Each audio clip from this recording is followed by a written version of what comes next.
Mr. A for RRT Boxing with your host, Mr. A. This edition of the show is another pre fight card review. It is that of Cyclone Promotions, taking place on November 11th. It is titled, I think, Risk versus Reward. It's 4 title fights. It's I guess a lot of out of 4 title fights, 3 of them are the IBO's belts. But before I get into that promotional fight card review, I would just like to remind people that the a fight taking place this weekend, well, not this week, but also on the 11th. I did a fight breakdown review of it. It's Carlos Ocampos versus Konstantin Parmarev. It was supposed to take place, I think, September 26th. Got pushed back or something, but it got pushed back to November 11th. Big busy weekend, November 11th. So that fight is Errol Spence's next fight. That's going to be his mandatory. So after Lamont Peterson, people could talk about this unification bout. Oh, fight Thurman, fight so and so. You know how the IBF is with mandatories. So most likely 90% Carlos Ocampos and Konstantin Parmarev, that winner is fighting Errol Spence within mid 2018. So that being said, I just want to remind people that is happening November 11th as well. You know, I'm not hearing no one talk about it, but that's Errol Spence's mandatory. That's number 2 and 3 for the IBF. Number 1 is vacant. It's an empty slot. Okay, now I'm back into Cyclone Promotions. Thank you for listening to that. Thumbs up if you were not aware of that and you got some like, whoa, that's some cool information to know. Thank you, Mr. A. Thumbs up. You know, subscribe if you were not subscribing and you heard that. You're like, wow, I will subscribe for that. Now, Cyclone Promotion card on November 11th by Barry McGuigan. I couldn't think of the trainer's name for Chantal. It's McGuigan. That's his son. Okay, I get it now. Shane McGuigan. I couldn't think of the trainer as I was making the video. Shane McGuigan. Okay, Barry McGuigan Cyclone Promotions 4-fight card. Infested with the IBO belts. I love belts. So the first fight is going to be a Martin Bakoli Ilanga taking on Ali Bojas. Heavyweights, 10-0, 9-0. You got a speedy hand type brawler in Ali versus Martin Bakoli, more of a slow, methodical type heavyweight who has some heavy hands. Martin does. Ali has some fast hands. That's what accumulates power. Very interesting to see which one of these two very young, look to be pretty promising heavyweights. So they're gonna get this IBO. This is only gonna raise their profile. Definitely not in the States, but in the boxing world, this is a nice profile raising fight. So I'm giving that fight a B. I think the styles match with the slow, methodical of Bakoli versus the speed press forward of Ali. Someone's going to have to give, and I predicted a knockout in that fight. So go check out all these. I did individual breakdowns and predictions. You know, please go check them out. Thumbs up, support the channel, subscribe if you have not. The second one is going to be Chantal Cameron. She's going for her 4th victory, taking on Edith Ramos. So, like I said, this is for the IBO Intercontinental super lightweight or lightweight. I forgot what Cameron fights at. I think she's 140. So super lightweight division. So if that's a mismatch fight, Cameron should just blow this girl out. So basically, this fight is all about seeing if Cameron improves on her defense. To me, you know, because Edith is slow, hands down. McGuigan should have That's all I'm really interested in this fight. Like, it should be a knockout or a referee stoppage very early rounds. Chantal should become a champion in her fourth fight. I'm just looking to see. I don't know if it'll be much of a good showing to look for, but I'm seeing what improvements there is on Chantel's defense. You know, small. I'm looking for small things.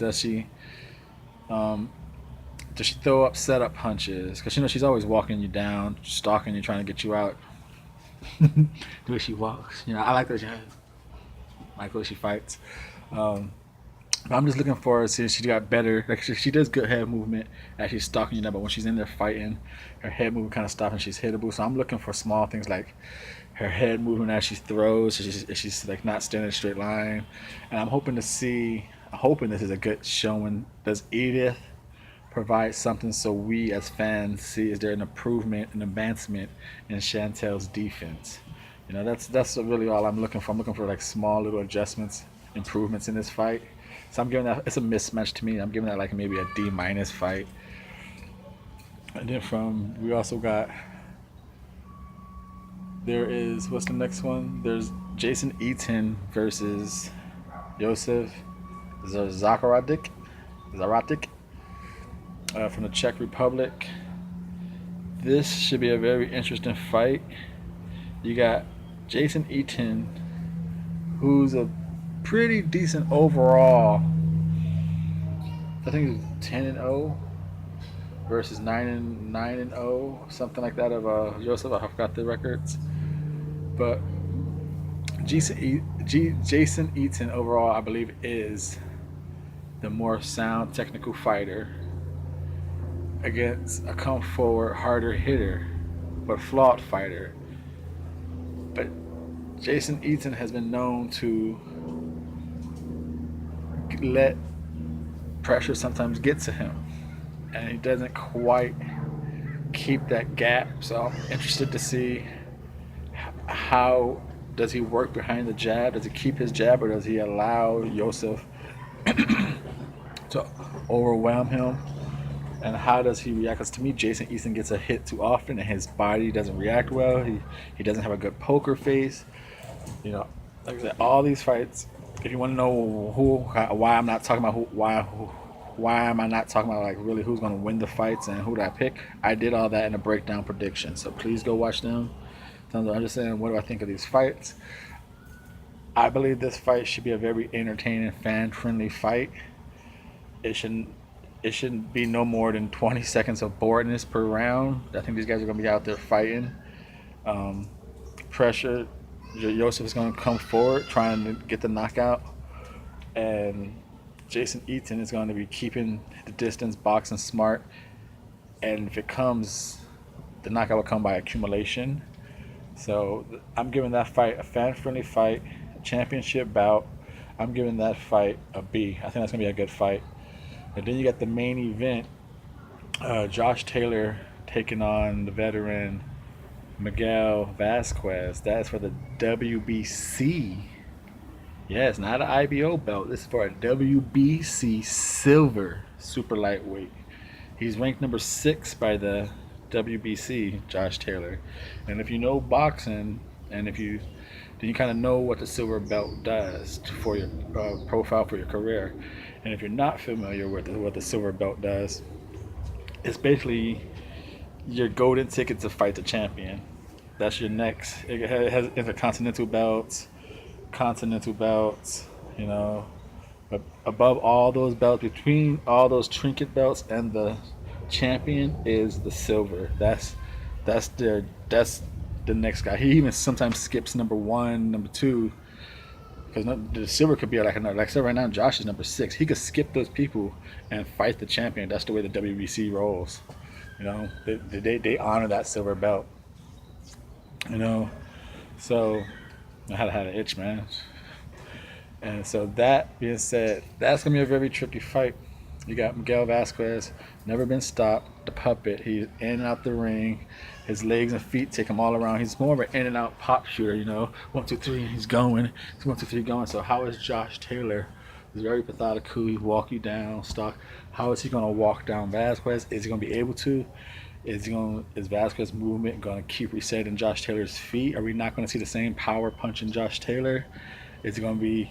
Is it going to take? Is he going to give up too many rounds? Is the Tartan tornado going being his own tornado? Is he going to be spun around too much? Is he going to give away too many rounds to Miguel trying to figure him out, or will he figure him out, work the body, slow the movement down? Will he have enough grit to throw with Miguel? Because Miguel's in and out. Yes, he's gonna people don't land good shots on Miguel because he's hard to track down. But that being a good fight, I'm actually giving, with the styles of this fight, the high profile of the fight, the test of the magnitude, of the fight. Me myself, I'm giving this fight a very good fight. I give it an A. I give this fight an A. It's very good styles, professionals, guys who come out to win. Two fighters who know their strengths and apply them very well during a fight. So I'm giving that fight an A minus. Can Miguel Vasquez movement, pop shot it in and out? Will that be enough to just debuggle and slow down Josh Taylor enough? We will find out. So that is my quick pre-fight card review of the Cyclone Promotions on November 11th, and I think it's out there. It's like somewhere on Channel 5. I'm not too sure where it's shown at. So I'm in the States. I'm sorry. I'm sorry. Yeah, but that is that review. Please subscribe, and also remember, like I said in the beginning of the video, also on the 11th is Carlos Ocampos versus Constant Parma. That is Earl Spence's mandatory fight. It's gonna, after Lamont Peterson, if there's no unification, even if there is a unification, you know how IBF roll, they'll make you fight your mandatory before a unification. This is Mr. A saying thank you for your support. Thumbs up, please help the channel grow. And if you're watching this and you're not signed in, please sign in. Come subscribe to the channel. I appreciate you helping the growth of the channel. Like I said, this is one day to help this little show become a bigger network show on some TV channel, so we can just watch it and love boxing even more. Thank you guys.